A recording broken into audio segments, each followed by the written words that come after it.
Do you ever feel confused about infinite banking? Much has been written, said, and published about the infinite banking. Today, we're going to discuss the reasons why people are confused about the infinite banking concept and the solution to this confusion so you can have clarity.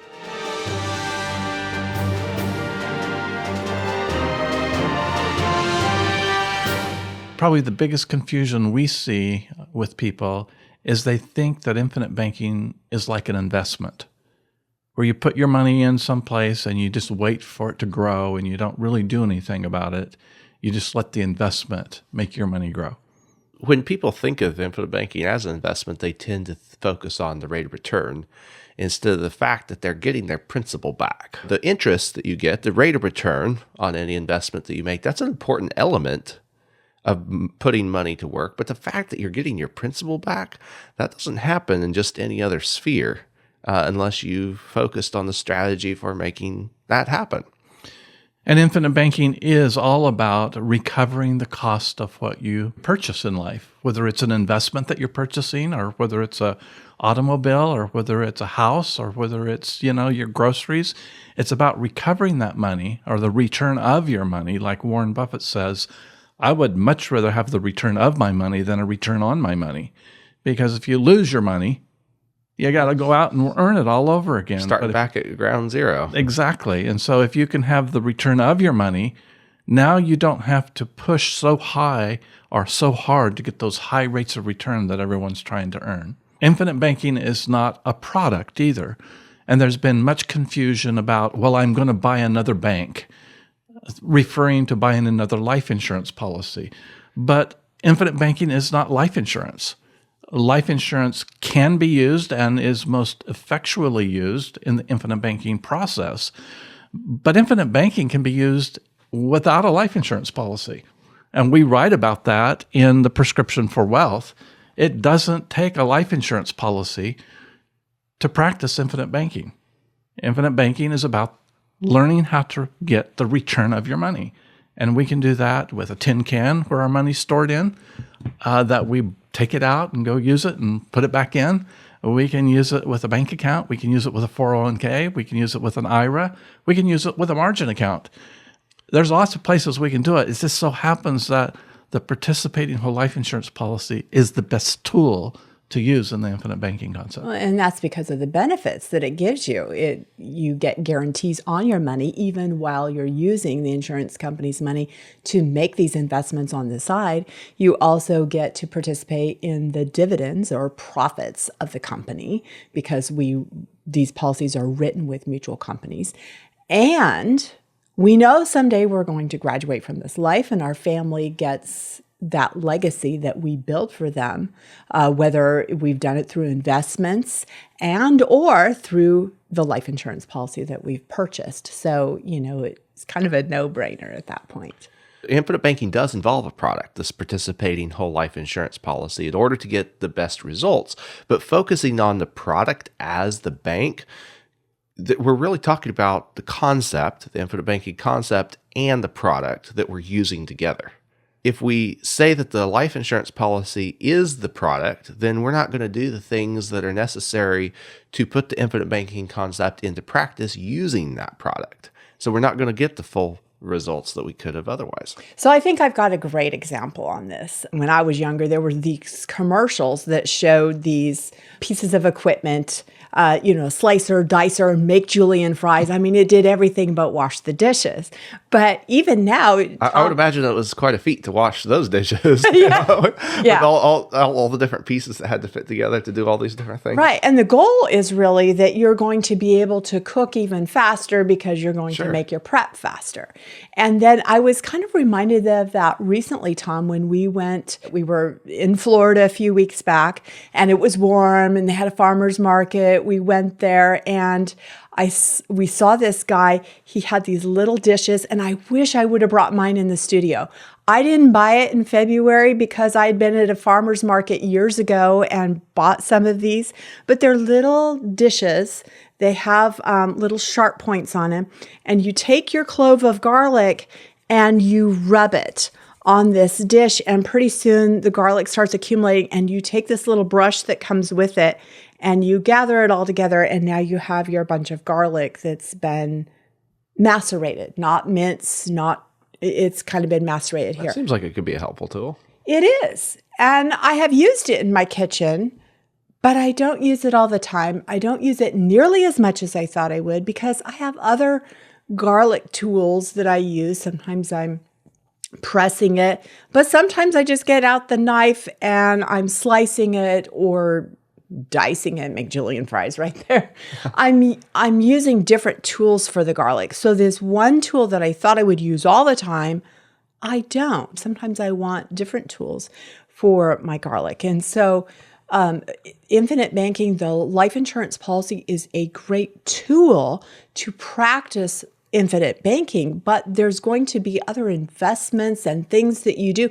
Getting this garlic dish did not accomplish everything I want to do with my garlic. It was not a once and done. Just having it in my kitchen doesn't just magically do all the garlic. I still have to use it. Mm-hmm. That was a really good point, because so many people think of their policy as the bank, and they're not thinking of themselves as the banker as they use it. Thinking of yourself as the banker is much more important than thinking of the policy as a bank. It's a reservoir. It's kind of, in a sense, it could be the depositor to your bank, because banks don't lend their own money. They lend the depositors money that's placed there on deposit. And so if the policy is our depositor, it's our reservoir of money, that's where we get the money. That's where it resides, and then we get to use that money as a wise banker would to make different investments in our personal life or even investments out in the wider world. The policy is the reservoir that gives us the leverage to use the insurance company's money, because the cash value in our policy is not what we borrow. True. It's what the insurance company says, oh, you've got full collateral here. We'll give you our money to use while we keep using your money. And that's exactly what a bank does. Now we take the insurance companies and we become a banker over their money. And if we can make a higher return or recover interest that we would have lost by spending our own cash, that is greater than what the interest rate the insurance company is charging us, we come out a winning banker. And that's why the banking analogy is often used in relation to the life insurance, because in so many ways, a life insurance company is like a bank. So it makes sense to think of something we already know and then apply those principles to another type of financial institution that functions in very much the same way. We get to buy in and have a little piece of that without going through all the rigorous capital requirements of setting up our own bank in the sense of the traditional word. That's true. I know that when we were first introduced to the infinite banking concept, I was told all you have to do is buy a policy, borrow from it and pay it back, borrow from it and pay it back, borrow from it and pay it back. And we did. And you know what? The insurance company called us and said, stop doing that. We're not a bank. And we don't like you doing this because we're going to have to hire more personnel to take care of your ins and outs, that you're going to destroy the profits that your policy is doing, because we're going to have more expense hiring employees. To explain this a little bit more, sometimes people are told that if you just move the money around, you're going to practice infinite banking. And so the idea was you take a loan and then you just pay it right back. You take a loan and pay it right back. But let's think about that. If you went to your local bank and you went to your savings account and you took out $1,000 and then you deposited the $1,000 back with them, and then you keep doing this, what value have you created? You've just created busy work for yourself, going to the bank, getting the money out and putting the money back in. And that's the same thing that was happening with the insurance company. It was just busy work. They were giving a loan and you were giving it back. And that does not create value. So if you're going to take a loan, take it for something that you're going to use it for, and then make payments back as you can. That's what we're supposed to be doing with a loan, to create value. What that concept of just borrow it and pay it back missed was the time value of money. It takes time for money to grow. And so money needs to earn a wage when it's being used. That's called interest. And so when we borrow from the insurance company to use their money, then we need to be willing to pay the value of that money over a period of time. And if we do that, then it has a chance to grow for us. If it doesn't, then we're going to pay that time value to somebody else to use their money, and then we're going to be out the principal and the interest. Whereas if we pay it to the insurance company, we might be out a little interest, but we're going to get all the principal back. And that is the essence of infinite banking. It's the return of our money so we can use it again. And it does take time. That's another confusion that people have with the infinite banking concept is they go into it expecting instantaneous results. It takes time. It takes time. It takes diligence. It needs to become a way of life, the way you think about money. Every time you spend $1, you need to weigh, is this something that I can recover or is it not? The old saying is poor people buy stuff. The middle class buys liabilities, cars and boats and RVs and cabins and all the things that they have to keep making payments on. And all their money just keeps pouring out to someone else, to the richer class, who buy assets that pour money back to them and return their money for them. So a good example of taking time to build, I think of the birth of a baby and how exciting that is. Baby's been born, you have all kinds of thoughts of baseball games and baking cookies and all those things. But it takes time to get that baby to a point where it's going to be able to do those things with you. And you can't just ignore the baby until those times come. You have to take care of that baby from here until then, or the then is never going to happen. This is especially exciting to think about new babies because we are announcing that Tom and I are going to be grandparents. We are grandparents. We're expecting the baby to arrive around June. So we're very excited about that. And Tom made our kids a wooden rocking horse that they would sit on and ride when they were little. We had used a mop head for the tail and for the mane, and we had to replace that a few times, and our little rocking horse was tailless and maneless most recently. And Tom took that apart sitting on his workbench, and he bought some new horse's hair to add to the horse, and I had painted on it, so I'm ready to repaint it so it looks like the horse the kids grew up with. But, in June, the baby is not going to be ready for that wooden horse. We've got to wait some time.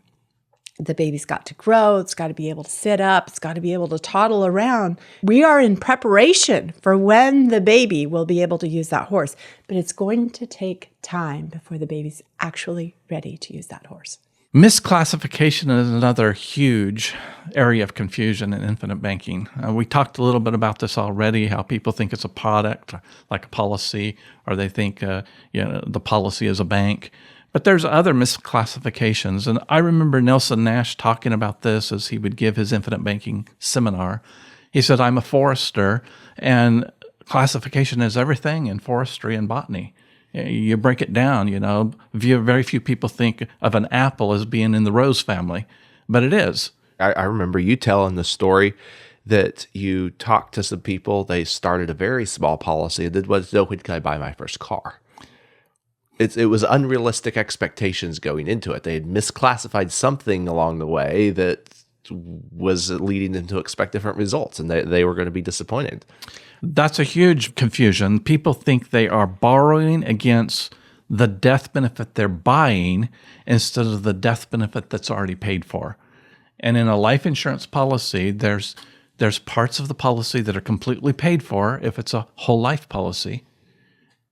And there's parts of the policy that are like a mortgage that you're paying on so that you pay it down and get it paid off. And the more paid up part of the insurance produces more equity, just like a mortgage produces more equity the more you've paid into it. Now you've got the cash value, which is the equity in the whole life policy that you can borrow against. So you're borrowing against the part of the death benefit that is completely paid for, not the part that isn't. So if you buy a policy for $200,000, you can't borrow $200,000. You may be able to borrow like $3,000 the first year, depending on what your age is and what your premium was. But that cash value is going to grow over time. And that's why this idea that this is an instantaneous thing is not right. Everything in life that's worth keeping takes time. Yeah, and I think that's a really good point that you brought up. You don't borrow against your total death benefit. You borrow against the part of the death benefit that has been paid up. And this is very similar to owning real estate or owning your home or a part of your home, having a mortgage on your home and wanting to get a home equity line of credit. You go to the bank, you find out how much equity you have in the policy or the home, which means how much you've paid for, because that's the part they're willing to loan you. They're not going to loan you the total value of your house if you were to sell it, because you don't own that part. And if you go bad on it, they've got to, take that over. So they only loan you the part that you own. And so that's what's happening with the life insurance. And sometimes people are confused about that initially, thinking, oh, I'll just be able to borrow the whole death benefit. And that's a mistake. People, when they call our office, they find that out very quickly. And realizing too that you may only be able to borrow $3,000 in the first year in the example you just gave, but next year it'll be more. And the next year it'll be more. And I'm amazed after, maybe someone owns a policy 5 years and they're checking in, how much do I have to borrow? Many times they are in awe of how quickly that amount has increased. In fact, is right around year 5 in most policies that are written today, when you pay your annual premium, your equity or cash value grows to a larger sum than what your premium was. And you can call that a rate of return. That's called a guaranteed value in whole life insurance. It's not called a rate of return. But the compound annual growth on your premium very quickly turns into something that is quite amazing. A lot of people want to compare this to real estate. If you're comparing that to real estate, unless the market is just booming, the cash value in life insurance, the equity in life insurance builds a whole lot faster than it does in real estate. It's more liquid too. One important difference between the life insurance and a HELOC, you can get a HELOC if you can prove you can make the payments to the bank. Mm-hmm. You can get a life insurance policy loan even if you lost your income yesterday. The bank's not going to want to give you a HELOC if you lost your income yesterday. That's right. And we've had many people who have lost their job or been in a tough financial position. Maybe they were forced out of their home with California fires and, things have happened and they can just go to the insurance company. They don't even have to say what they're borrowing the money for. All they need to do is sign, or sometimes it's even something verbal, depending on how much they're borrowing, that they want to have a policy loan. And they have it. One of the points of confusion that I think people have with the infinite banking concept is there's so much information online. Some of it accurate, some of it not accurate. Everybody uses infinite banking because they know people are looking for infinite banking and they want to have their piece of the say in the matter. They want you to look at their information. So there is lots of information about infinite banking. Sifting through that information to figure out what's true and what's not true can create confusion.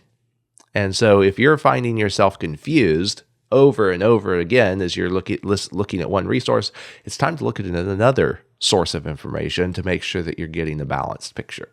Something that we discovered as we started studying the infinite banking is that there are lots of people that are doing infinite banking. They may or may not be using a whole life policy, I don't know. But people like Jeff Bezos and Warren Buffett and people that have made tremendous amounts of money, and we think of them maybe as investors or entrepreneurs. But I know that when Jeff Bezos started his Amazon, it was basically a book vendor online. Yes. And his model was based off infinite banking. He called it free cash flow. Everyone laughed at him. He said, it's not going to work. And it took him almost 5 years before his company turned a profit because everything he was doing, he was pouring back into it. And this reminds me of what Nelson Nash used to talk about in his seminars about Ed Deming and how he went to Japan after World War II, taught them, pour everything back into your business for at least 7 years, and you will have really strong businesses. That's what built the automobile industries in Japan. And so a lot of people want to start and go full gung-ho with infinite banking right at first. Charles Munger said, that's not the way it works. Start with $100,000, save $100,000, then the rest is easy. And the place that we encourage people to save that money is in whole life insurance because it's so easily accessible and you don't lose the growth on it when you're leveraging it to go after other things in life that you're trying to recover the money on or to make an investment where you're earning a rate of return. So when you say Jeff Bezos was basically using the principles of the infinite banking concept in his business, he may not be familiar with the term infinite banking concept, but the underlying principles that are in the infinite banking concept, that's what he was using with the Amazon free cash flow principle. That's right. And he used that and still uses it. I remember when he bought Whole Foods out, it was like $13 billion. He just came up with that cash. Where did that cash reside so that he could get it? Just before the election, we saw Warren Buffett liquidating some of his investments so he had cash equivalents that he could quickly make new investments based on the policies the new administration's having. That is managing money. That is what infinite banking is all about, is how you manage your money so that you recover your money so you can use it again. So when Nelson Nash wrote his book, Becoming Your Own Banker, he talked about a 1993 article in Fortune magazine around the concept of economic value added in the corporate world.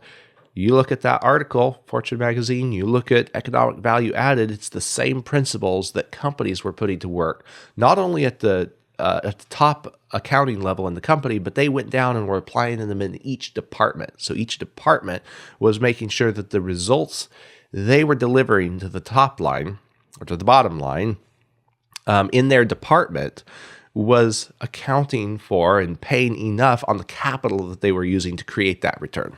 It made them more efficient. It was amazing what happened to Coca-Cola and Briggs & Stratton, Johnson & Johnson, and a lot of other companies that implemented economic value added. What happened to them? Their profits soared right after that. And that's what we're trying to help people do with infinite banking, is apply that on an individual, personal level, because running your personal life is no different than running a business. And if we don't run it efficiently, then we're going to run into debt. And that's the other thing, a misconception about infinite banking is that you have to borrow money so you're in debt. And the cool thing about infinite banking is if you're banking by using a whole life insurance policy, you are not in debt when you take a loan. That loan is fully collateralized and the interest is usually prepaid for a year. So there is no liability that you ever have to pay that back. If you don't, you lose your policy or lose part of your death benefit. But it's something that it's your money. You're just leveraging next year. Yeah. And it's no different than telling someone, oh, why are you paying cash for something? You're losing your money. I mean, you're not, that money's gone forever. You'll never see it again. Whereas if you leverage against a policy, you have the opportunity to recover it. These wise financial principles applied, they should be applied in multiple areas of your life. You talk about that in Winning Your Financial Game. If you make a series of good financial decisions, then that adds up to a successful financial picture overall.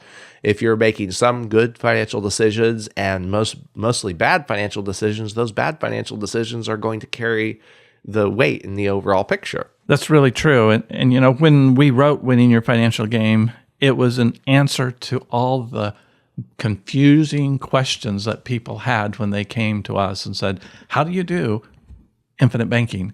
And we wanted to show them, you've got to think different. You got to think different than what you've been taught or what you've heard or what you've read or a video you've seen, because there are certain processes that need to be followed, and you need to think about them different than what we've been trained to.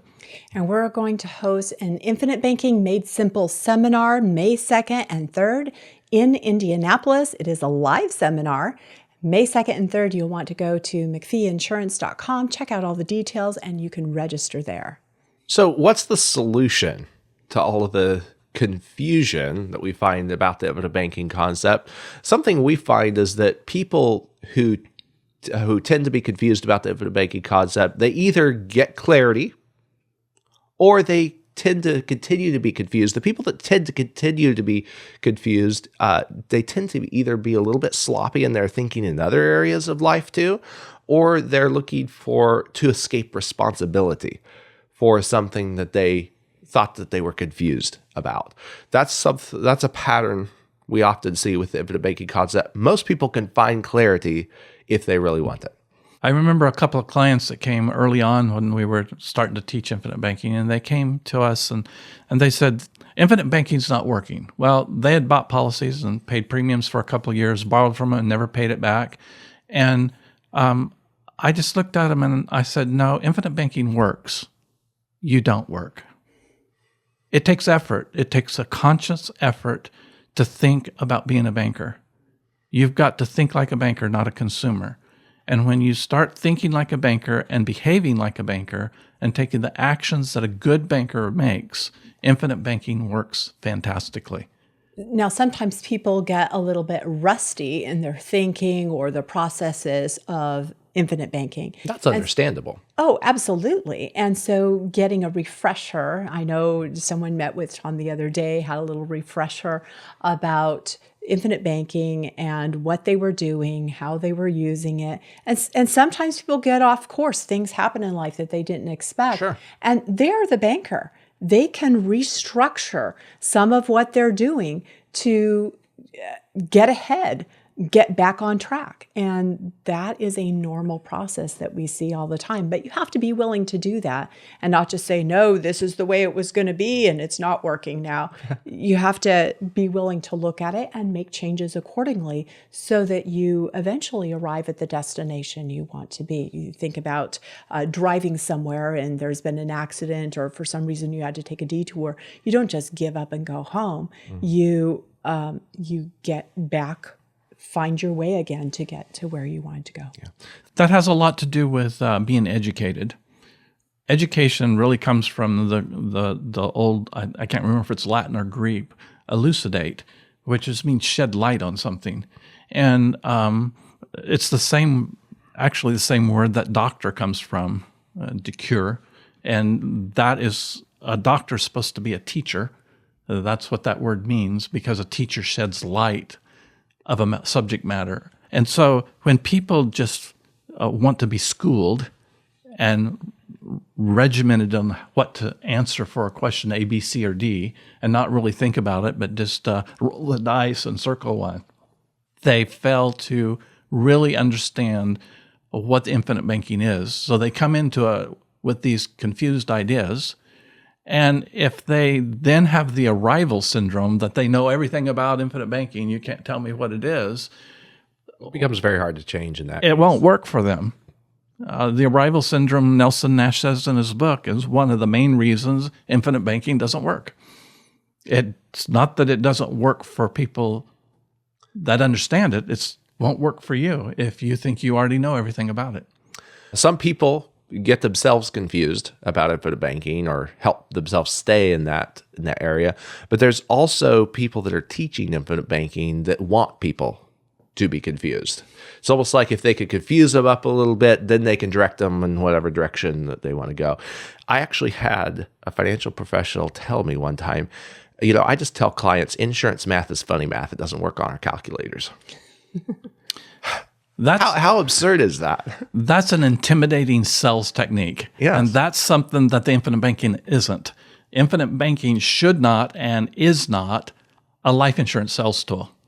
And when it's used as a life insurance sales tool instead of a product that's used in the process of infinite banking, we get stupid comments like that. And we hear those frequently from people coming and say, well, so-and-so said such and such. Yeah. And that, it doesn't make any sense at all. Well, let's just boil this down and let's logically look through it.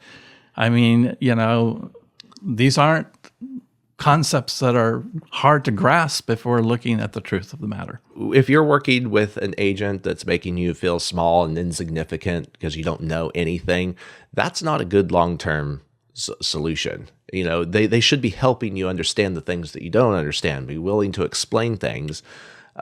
That's the proper role of an educator, a teacher in the infinite banking concept.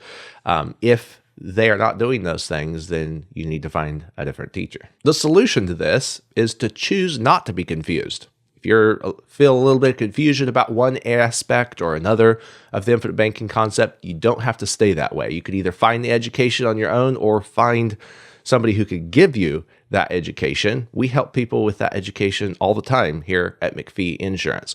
So the first step to overcoming confusion is choose not to be confused anymore. Look for the clarity that you could get about the infinite banking concept. I think of Wayne Gretzky, the great hockey player, and people ask him, what makes you such a good player? And he says, I skate to where the puck is going to be, not where it's at. And that's really the infinite banking concept. What are we trying to achieve? We're trying to recover the money that we spend on everything that we purchase if we can. And skating in that direction, instead of focusing on a rate of return or this policy is going to provide everything for me that I need, I don't have to work anymore, makes us not the best infinite banker. So are the principles of infinite banking confusing? No, but the way it's taught or the way that you think about it can be.